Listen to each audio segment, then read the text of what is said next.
A pública vai explicar a confusão que existe no Brasil em torno de duas regularizações, a das terras e a ambiental. E sabe por que esse grilo aí tem tudo a ver com a história? O grilo é um inseto que se alimenta de quase qualquer coisa. É esse inseto que deu origem ao termo grileiro e, consequentemente, a grilagem de terras, um problema tão velho quanto o Brasil. A grilagem é a tomada de terras do poder público ou de propriedade particular pela falsificação de documentos. Para isso, o grileiro coloca os insetos junto com os documentos numa caixa e a ação dos grilos envelhece o papel, o que dá a ele a aparência de verdadeiro. A confusão causada pela grilagem tem uma história fantástica, mas antes vamos falar do resultado de 5 séculos de ocupação territorial desordenada no Brasil. Dos mais de 5 milhões de imóveis rurais, as maiores propriedades representam 2% dos registros, mas ocupam metade do território.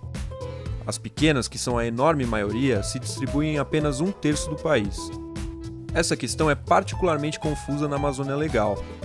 No Pará, por exemplo, 39% das terras têm titularidade indefinida. E os registros falsos nos cartórios chegaram a somar uma área 4 vezes maior que a do próprio estado. E aí você se pergunta, mas como isso é possível?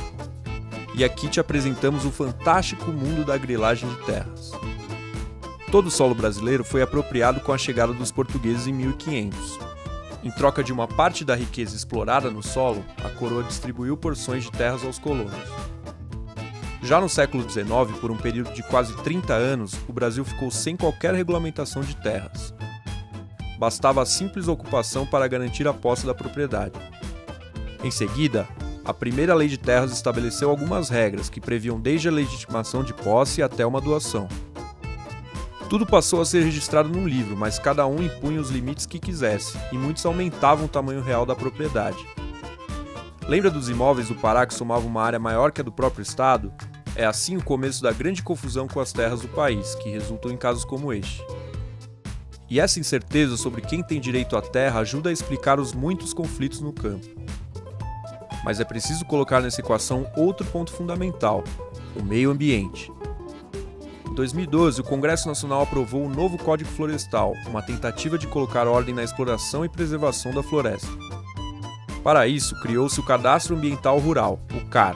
Ele é um registro autodeclaratório e obrigatório para todas as áreas rurais do país. O CAR também deve indicar o estado de conservação ambiental das áreas ocupadas. Ou seja, ele possibilita o monitoramento e a responsabilização de quem não respeitar o novo Código Florestal. Mas algumas características do CAR, como a autodeclaração e a pouca fiscalização, preocupam os especialistas. Todos estes aspectos abrem caminho para diversas práticas ilegais. Apresentado como a grande política para enfrentar o desmatamento ilegal, o cadastro já revelou informações importantes sobre as propriedades rurais. Mas, com a imensa confusão fundiária do Brasil, a pergunta que fica é se não será mais um instrumento para a velha grilagem de terras.